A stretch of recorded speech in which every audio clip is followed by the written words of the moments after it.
Hello, hello. It's Christine Roberts here, success coach, author, and speaker. And today we're going to be talking about your not to-do list. I bet that got your attention, right? Today we're going to talk about giving you permission to say no.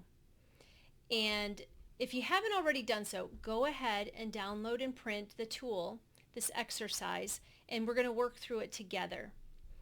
Now, listen, you're used to saying yes, right? I mean, if you're here, it's because you're a person who wants to grow, learn, and be better. And you have an attitude of saying yes to things. So when most people talk about doing stuff, they talk about it. You're the doer. You're the one that makes it happen. You're the one that's saying yes. You're used to being a hustler at home. You're used to solving problems for friends and family. You're used to saying yes, and that's what has propelled you towards the next level of impact, the next level of meaning, the next level of income. But to go to the next level, yes, got you here, but no will take you there.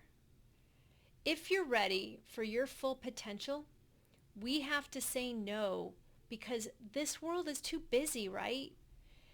Listen, all of us have 24 hours in a day. And when people say, I don't have clarity, it's like, no, you just don't know what to say no to. Or I need a time management tool. I've said this plenty of times. And it's really like, no, you don't. You just need to cut things out of your life that don't serve you, that don't serve your next level towards where you want to go.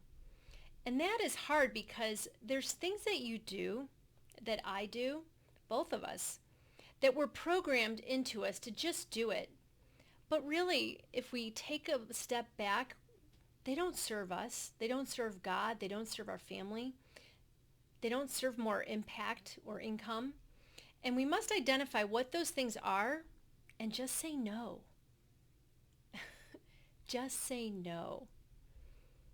I want to give you permission today, and we're going to go through this activity, and you're going to get clarity around saying no.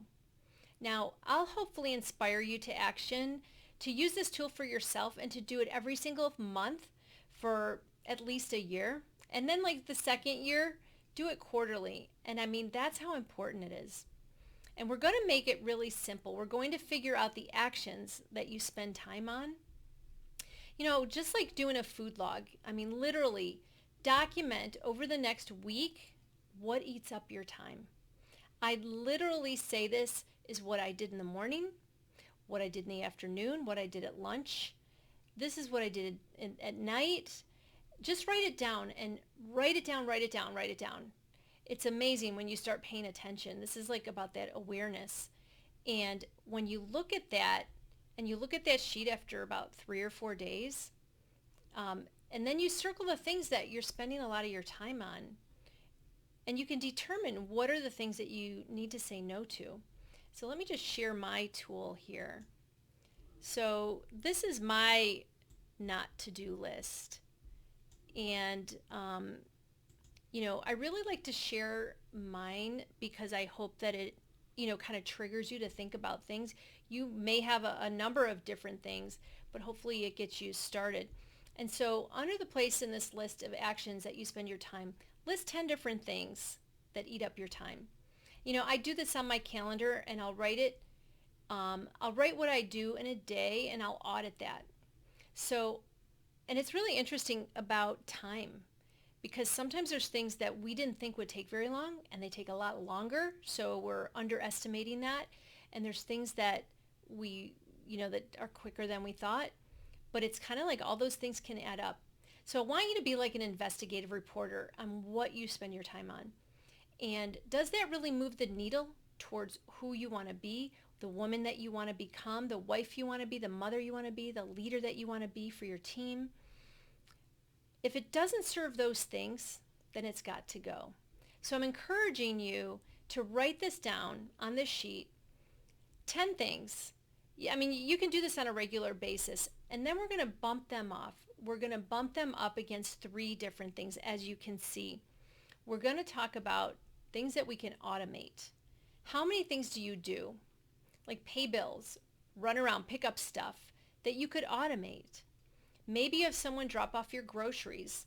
You pay your bills online automatically out of your bank account. Maybe someone automatically picks up and drops off your dry cleaning. We have valet dry cleaning. You have someone come and clean your house once every couple weeks. That's something that I do. And you might be saying, oh, wow, Christine, you must have a lot of money. I don't. You can do this. What I think about is ROI, return on investment. If I have someone deliver my groceries, take my dry cleaning, get my bills paid. Now, granted, I just want to mention, my husband does do some of these things. He pays the bills online. He gets the cars washed, stuff like that. But, I've delegated to him some of these things. So maybe you can do that too. But in those 3, 4, 5 hours that I gain when I look at the things that I'm spending time on that aren't serving those higher level things, then I do something that makes me at least that much money or more, and I make sure that happens. So if I'm going to stop something or give it off to somebody else, I'm going to do something that either, like if it doesn't make me money directly, it's at least moving me in the direction to do so. So that's what this is all about, doing less, being more. We want to find the needle movers and do more of them. If something's working, we want to open up space to be able to do more of it. If the marketing, if the writing the book, creating the course is going to bring you to that next level, how do we find the time? We can't make 36 hours in a day, right? So we must find the time so that, you must find the time, I must find the time so you can focus on it. This is the stuff that you shouldn't be doing. So the first thing is, should you automate it? And, you see over here some of the things that I've automated. Now, if you can't automate it, can you hand it off? Can you get it to someone else to do it? Can you give it to someone else? Can you get a virtual assistant? I know that's a really popular thing. Can you get a tech person, a copywriter, graphic designer? I've found amazing team members to do these things at a very reasonable amount, and they free me up to do what I'm good at. Things that I hand off to them, they do in minutes, where it would have taken me hours, because they are working in their sweet spot. For example, I was invited to speak for this organization, Tone Networks, and it's an e-learning platform that serves women, and super excited about that. They asked me to provide a bio. And I mean, that sounds pretty simple, right? I mean, I've got tons of different bios from all sorts of stuff. Although when I looked at the bios of the other experts on their website, it's like what I had didn't align. And I wanted to provide a bio that was tailored to this opportunity that they asked me to be an expert speaker and to their organization. And I mean, I spent like an hour and a half just agonizing over this. I was going and looking at all my old bios and looking at the copy from the website. And I mean, it was just torture. Can you relate? I mean, do you have any things like that? And finally, like this light bulb went off, and I thought, why don't I just send it to Megan? She's my copywriter, and like I should just ask her to do it. She has written a lot of, partnered with me on writing content for my website and landing pages, and she edits my blogs, and like she really knows who I am, and she knows a lot about me. So I sent it over to her, and she sent it back to me. She said it took her about 30 minutes to do it. And then she said it's on me because I had referred her a client. So it didn't even cost me anything. And I thought, wow, I wasted so much time. And it's not even just the time. It was that, that feeling when you're just, like it's like you're frustrated. It was the biggest waste of energy. And there was so many other things that I needed to be doing that only I can do. And I just thought to myself, that won't happen again. So this is one example of freeing up time so we can do the things that elevate our business and catapult us forward. Now, here are a couple of other examples that may resonate. So are you trying to grow your Instagram account, or, any of your other social media. And I mean, maybe you're like me, you're not a millennial. I mean, some of this stuff is so overwhelming to me. My son, he's 16. He can do this stuff better than anybody, like with his eyes closed. And I've also got a 14-year-old daughter. And I mean, I get with them on stuff. When I get stuck, I mean, of course, we all want to learn. But when I get stuck, I call them and it takes them 5 seconds to figure stuff out for me. So, who do you know? What young people do you know? Um, get resourceful on that kind of thing. Maybe you've got a niece or nephew that's going to school for some of these things and you could hire them at a really reasonable rate. Or all of these different, you know, I think it's called Bark, these different organizations that you can hire people. Now, last and most important, they're the things that you need to stop doing. So we've talked about automating, delegating, and now what do we need to eliminate? So what do we need to stop doing? There's things that you've been doing out of habit, just like I've done. Maybe they served you in the past, but they don't serve you anymore. They don't make you a better version of yourself. They don't make you more money. They don't bring you towards your goals. They're just a habit. They're just things that have to go. So when you write down, you could even write down 100 things that you do. It doesn't have to be just with these 10 things. Should you hand it off to somebody else? Does it give you time, or should it simply stop doing it? And here's the whole goal. The whole goal is that when you say stop and hand off or automate, it's going to open up spaces in your life.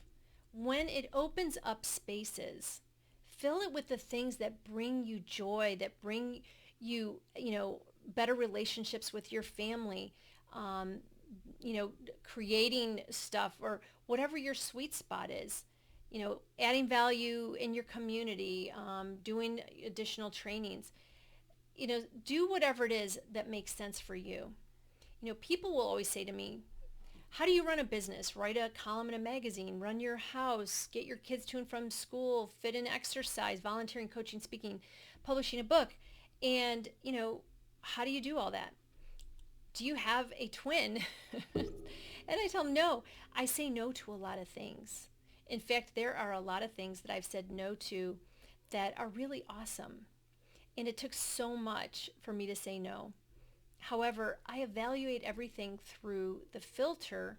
If it doesn't fit into me being a great wife, a great mother, a great team member, positive impacting the world and my business, or me to be a better person, then it doesn't fit into that filter. It's on my no list. And right now, as I grow my business, I pretty much say no to just about everything. And the more I do that, the more peace I feel because, it's more my life changes. And there are some things that are a no for right now. So let me just say this. It's like there's a season for everything. And I'd heard a quote one time and it said, I don't remember where I heard it, but it was directed at us women. And it says, you can do it all. You just can't do it all at the same time. And so for me, right now, I have teenage children and they're going to grow up and be gone like that. And so right now, they are priority. When they're out of the house, it'll be a whole different story, what I say yes to and what I say no to. So this is one of the most important tools, in my opinion. And I just want to move down here and have you take a look at this. So the next step is, what are the 3 top actions that move the needle most in your life? So this is where you can anchor in on the things that you should do more of. And is it working on your marketing, working on your product or your service, working on getting your email list built up or your online presence? I don't know what it is, but list it so that when the time opens up, you know exactly where to focus. And then what are your top 3 things that you must eliminate in your life? It's so important to stop doing certain things. And I want to give you permission to do that. I'm giving you permission to stop doing these things. You already know, you're already thinking about it, but isn't it time? Isn't it time to say no? Isn't it just time to say no to some things? So this is a tool that is an absolute needle mover, and I can't wait for you to implement it in your life. I mean, it's so simple, but yet so powerful. As an ambitious woman, an entrepreneur, I want to give you, again, I want to just say it one last time, I want to give you permission to say no. And I want to just tell you that you've got this. So if you have questions, if there's anything I can do for you, please reach out to ChristineMRoberts.com. And until we meet again, go out and create your best life, even if it feels impossible. And I'll see you soon. Bye-bye.